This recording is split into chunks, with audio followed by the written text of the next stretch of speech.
ভারতের সেনাপ্রধান জেনারেল উপেন্দ্র দ্বিবেদী স্বীকার করেছেন দেশটি এখন নানা ধরনের নিরাপত্তা সংকটে জর্জরিত। সেনাবাহিনীকে আরও কার্যকর করতে যে থিয়েটারাইজেশনের উদ্যোগ নেওয়া হয়েছে সেটি নিয়েও দ্বিধা ও মতবিরোধ দেখা দিয়েছে তিন বাহিনীর মধ্যে। নয়াদিল্লির মানেক্স সেন্টারে সম্প্রতি এক অনুষ্ঠানে জেনারেল দ্বিবেদী বলেন, থিয়েটারাইজেশন হবেই আজ অথবা কাল। তবে তার বক্তব্যেই প্রকাশ পেয়েছে ভারতীয় সেনাবাহিনীর ভেতরের টানাপোড়েন ও দুশ্চিন্তা।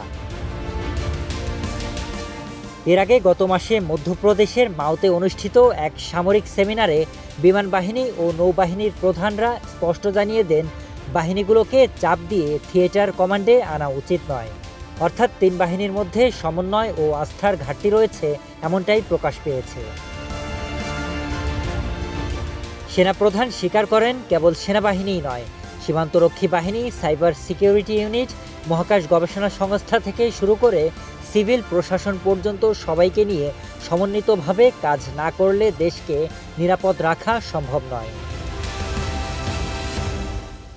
বিশ্লেষকদের মতে সীমান্তে উত্তেজনা আর ভেতরে সন্ত্রাসবাদের হুমকি ভারতের নিরাপত্তা পরিস্থিতিকে আরও জটিল করে তুলছে।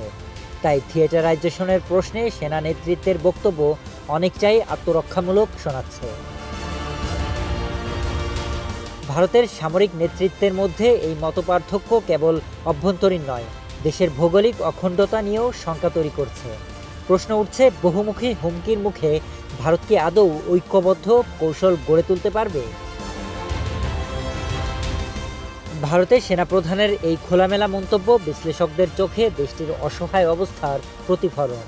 সেনাদের ভেতরের অস্থিরতা ও ভিন্নমত যদি চলতেই থাকে, তবে দক্ষিণ এশিয়ার বৃহত্তম রাষ্ট্রটির নিরাপত্তা কাঠামো আরও দুর্বল হয়ে পড়বে বলে মনে করা হচ্ছে। Sharif Rahat, news desk, hello Bangla.